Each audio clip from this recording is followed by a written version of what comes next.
അപ്പോൾ എല്ലാവരെയും നമ്മുടെ ഏറ്റവും പുതിയ വീഡിയോയിലേക്ക് സ്വാഗതം ചെയ്യുന്നു. ഞാൻ ഇന്ന് സൂചിപ്പിക്കുന്നത് മ്യാൻമർ ദുരന്തം.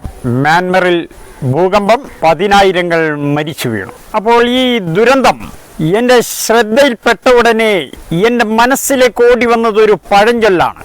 ആ പഴഞ്ചൊല്ല് എന്താണെന്ന് വെച്ചാൽ, പൊട്ടനെ ചെട്ടി ചതിച്ചാൽ ചെട്ടിയെ ദൈവം ചതിക്കും എന്നുള്ളതാണ് ആ പഴഞ്ചൊല്ല്. മ്യാൻമറിനെ സംബന്ധിച്ചിടത്തോളം മ്യാൻമറിനെ ഇപ്പോൾ ദൈവം ചതിച്ചിരിക്കുകയാണ്. അപ്പോൾ എന്തിനാണ് മ്യാൻമറിനെ തെരഞ്ഞുപിടിച്ച് ദൈവം ചതിച്ചത് എന്ന ഒരു ചോദ്യം ഇവിടെയുണ്ട്. ഓങ് സാൻ സ്യൂചി എന്ന് പേരുള്ള ഒരു ഭരണാധികാരിയെക്കുറിച്ച് നിങ്ങൾ കേട്ടിട്ടുണ്ടോ? മ്യാൻമറിൻ്റെ ഏറെക്കാലം മ്യാൻമറിൻ്റെ ഭരണാധികാരിയായിരുന്നു ഓങ് സാൻ സ്യൂചി. ഒരു സുപ്രഭാതത്തിൽ ഈ സ്യൂചിയെ മ്യാൻമർ സൈന്യം പിടിച്ച് തടവിലാക്കി ജയിലിലടച്ചു. അവർ ദീർഘകാലം ജയിൽവാസം അനുഷ്ഠിച്ചു. അവരെ ജയിൽ മോചിതയാക്കാൻ ദീർഘകാലം നിരന്തരം പ്രതിഷേധങ്ങളും പ്രക്ഷോഭങ്ങളും സമരങ്ങളും ഒക്കെ അവിടുത്തെ ഒരു വിഭാഗം ജനം നടത്തി. അത് നടത്തിയതിൻ്റെ പേരിൽ ആ വിഭാഗത്തെ അവിടുത്തെ സൈന്യം ശക്തമായി പീഡിപ്പിക്കുകയുണ്ടായി. എന്നിട്ടും സ്യൂചിയെ പുറത്തു കൊണ്ടുവരാതെ അവർ സമരത്തിൽ നിന്നും പിൻവാങ്ങിയില്ല. ഈ സ്യൂചിക്ക് വേണ്ടിയുള്ള പ്രക്ഷോഭങ്ങളിലും പ്രതിഷേധങ്ങളിലും സമരങ്ങളിലും ഒക്കെ നിരന്തരം പങ്കെടുത്തുകൊണ്ടിരുന്നത് അവിടുത്തെ മുസ്ലിം സമുദായത്തിൽപ്പെട്ടവരായിരുന്നു. അവരെ പുറത്തെത്തിക്കാതെ ഞങ്ങൾക്ക് വിശ്രമമില്ല, ഞങ്ങളെ വേണമെങ്കിൽ കൊന്നോളൂ സൈന്യത്തോട് ഈ മുസ്ലിം സമൂഹം പറയുകയുണ്ടായി. അവരുടെ നിരന്തരം ഉള്ള പ്രക്ഷോഭങ്ങളുടെയും സമരങ്ങളുടെയും ഒക്കെ ഫലമായിട്ട് മ്യാൻമർ സൈന്യത്തിന് അവരെ ദീർഘകാലങ്ങൾക്ക് ശേഷമാണെങ്കിൽ പോലും മോചിപ്പിക്കാൻ മ്യാൻമർ സൈന്യം നിർബന്ധിതമായി. അങ്ങനെ അവർ പുറത്തിറങ്ങുകയാണ്. അങ്ങനെ പുറത്തിറങ്ങിയതിനു ശേഷം തൊപ്പിവെച്ച നിസ്കാര തഴമ്പുള്ള 10,000-ങ്ങൾ മ്യാൻമർ തെരുവോരങ്ങളിൽ ആഹ്ലാദ നൃത്തം ചവിട്ടി. എന്നാൽ ഈ സന്തോഷം പ്രകടിപ്പിച്ചവർ ആ സന്തോഷത്തിന് ദീർഘായുസ്സുണ്ടായില്ല. ഓങ് സാൻ സ്യൂചി വീണ്ടും അധികാരത്തിൽ വന്നു. പിന്നീട് കണ്ടത്, സ്യൂചിയെ തടവറയിൽ നിന്നും പുറത്തിറക്കാൻ ഏറ്റവും കഷ്ടപ്പെട്ട അവിടുത്തെ തൊപ്പിവെച്ച മുസ്ലിം സമുദായം സ്യൂചിയാൽ തന്നെ വേട്ടയാടപ്പെട്ടു.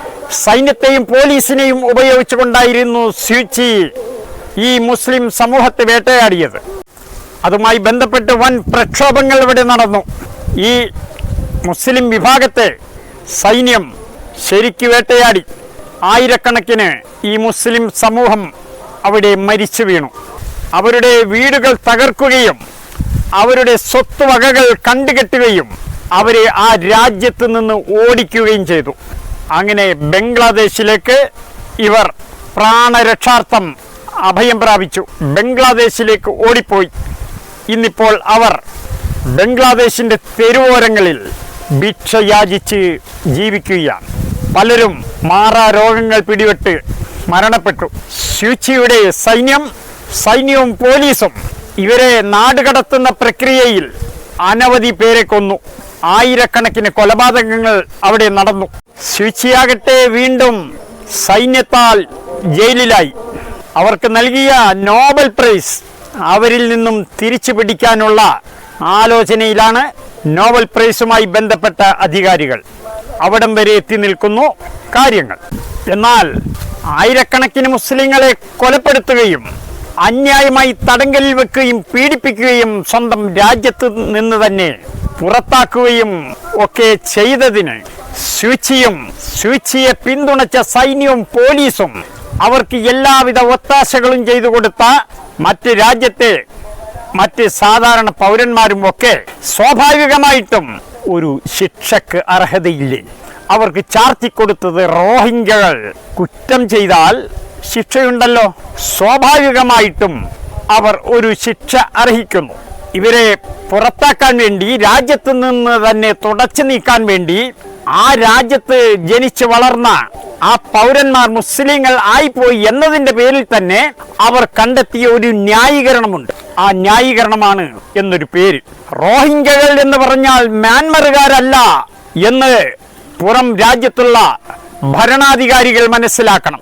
ഞങ്ങളുടെ രാജ്യത്ത് അന്യായമായി കടന്നു വന്നവരാണ് അവർ, റോഹിംഗ്യകളാണ് എന്ന് ഒരു അപരനാമം ചാർത്തി കൊടുത്തുകൊണ്ടാണ് ഇവരെ ആട്ടിപ്പായിച്ചത്. സ്വാഭാവികമായിട്ടും ഇത്തരം ചെഷസ്ക്യൂവിനെ പോലെ, സ്റ്റാലിനെ പോലെ, ഹിറ്റ്ലറെ പോലെ ഒക്കെ കുറ്റം ചെയ്യുന്നവർ അവർ സ്വാഭാവികമായും ഒരു ശിക്ഷ അർഹിക്കുന്നുണ്ട്.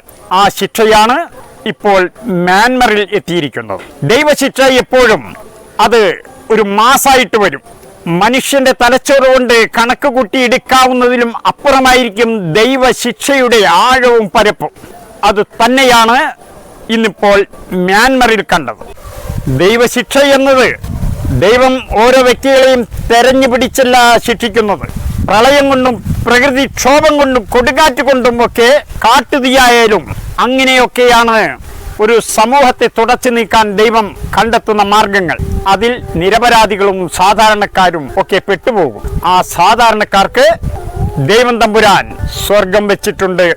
അത് അവർക്ക് ലഭിക്കുക തന്നെ ചെയ്യും. കുറ്റവാളികളുടെ, സൂചിയെ പോലുള്ള കുറ്റവാളികളുടെ സൂചിയുടെ ഉത്തരവ് അതുപോലെ തന്നെ നടപ്പിലാക്കാൻ തയ്യാറായ അവിടുത്തെ പോലീസ്, അവിടുത്തെ സൈന്യം, അവരുടെ കുറ്റകൃത്യത്തിനുള്ള താൽക്കാലിക ഒരു മറുപടി മാത്രമാണ്.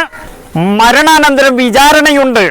ആ വിചാരണയിൽ അതികഠിനമായ നരകശിക്ഷ അവർക്ക് ഇനി കിട്ടാൻ പോകുന്നതേയുള്ളൂ. ഒരു മ്യാൻമർ മാത്രമല്ല ഞാൻ പറയുന്നത്, ഒരു മ്യാൻമറിന്റെ വിഷയം മാത്രമല്ല. ഇത്തരം ഹിറ്റ്ലറെ പോലെ, സ്റ്റാലിനെ പോലെ, ചെഷസ്ക്യൂവിനെ പോലെ ഉള്ള ക്രിമിനലുകളായ ഭരണാധികാരികൾ ഇനിയും ഉണ്ട് ചില രാജ്യങ്ങളിൽ. അവരും ശ്രമിക്കുന്നത് മുസ്ലിം ഉന്മൂലനമാണ്. അത്തരം ക്രിമിനലുകൾ കാത്തിരിക്കുക. ഇത്തരം ദുരന്തങ്ങൾ ഇത്തരം ക്രിമിനലുകളെയും കൊണ്ടുപോകും. അക്കാര്യത്തിൽ യാതൊരു സംശയവും വേണ്ട. അപ്പോൾ തൽക്കാലം ഈ വീഡിയോയിൽ ഇത്രമാത്രം പറഞ്ഞുകൊണ്ട് ഞാൻ അവസാനിപ്പിക്കുന്നു. എന്നെ ശ്രവിച്ച എല്ലാവർക്കും ഒറ്റവാക്കിൽ സലാം പറഞ്ഞുകൊണ്ട് നിർത്തുന്നു.